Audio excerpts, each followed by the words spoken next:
김영은 BBC 코리아 이미지 카피라이트 뉴스원 이미지 캡션 이명박 전 대통령이 1일 UAE 원전 수출 관련 취재진의 질문에 답하고 있다. 최근 정치권에서는 이명박 전 대통령 시절 맺은 아랍에미리트, UAE 원전 수출에 대한 논란이 뜨겁다. 지난해에는 문재인 대통령의 탈원전 정책과 신고리오 6호기 공론화위원회 의 활동으로 원자력 발전소 문제가 수면에 올랐다. 한국이 원전 기술을 처음 갖게 된 시기와 세계 원전 시장의 동향 등 원전에 대해 알아야 할 것을 정리했다. 세계 원전 시장을 주도하는 국가는 어딜까? 전 세계에서 원전을 수출한 국가는 미국, 중국, 러시아, 프랑스, 일본, 캐나다, 한국 등이 있다. 이미지 캡션 경북 울진군 한울원자력본부 한울원전 1에서 6호기 모습 황주호 원자력학 회장은 우리나라같이 작고 힘없는 나라에서 에너지를 생산하는 기술을 자립한 것은 기적에 가깝다며 핸드폰이나 TV를 만드는 기술과 에너지를 생산하는 기술은 다르다. 특히 우라늄으로 전기를 생산하기 위해서는 다양하고 높은 지식과 기술이 필요하다라고 설명했다. 세계 원전 시장 주도권은 미국, 프랑스, 일본에서 한국, 중국, 러시아로 재편되고 있다고 한다. 원자력연구원에서 20년 이상 근무한 한 본부장은 원전을 지어주는 나라는 그만큼 세계의 영향력도 커진다. 미국은 지금 러시아와 중국보다는 한국과 손잡고 싶어 한다. 고 세계 원전 시장 동향을 분석했다. 그는 원전 공사에서 정해진 예산 내에서 공사 기간을 맞추는 것은 매우 어려운데 한국형 원전은 시간과 예산을 철저히 지키는 온 타임, 온 버짓.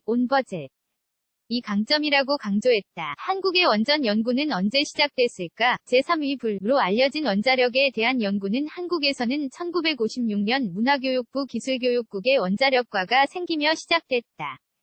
이미지 캡션 한수원 월성원자력본부 원전 1호기 자료사진 한국의 첫 원자력 발전소는 1978년 가동을 시작한 고리 1호였다. 하지만 이는 미국과 캐나다 회사가 설계하고 제작해 설치한 것이었다. 한국이 주도해서 만든 원전은 한빛 3, 4호기로 1995년과 1996년에 각각 가동을 시작했다. 한국형 원자로의 발책임자였던 이병영 전 한국원자력연구원 책임 연구원은 원자력 발전소를 처음에 시작한 것은 미국이다.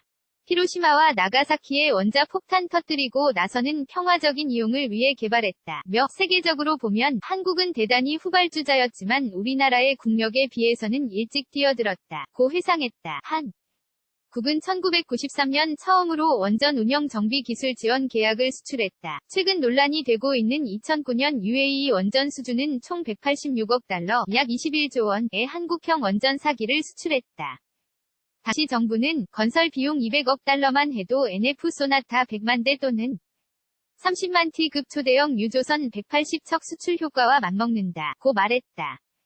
한국은행에 따르면 2015년 한국원자력 산업의 총매출액은 26조 6,324억 원이었다. 원전, 예술 작품으로도 활용, 이미지 캡션, 그랜드 클라우드 030, 200. 한성필작 2011년 일본의 후쿠시마 원전 사고는 전 세계에 충격을 줬다.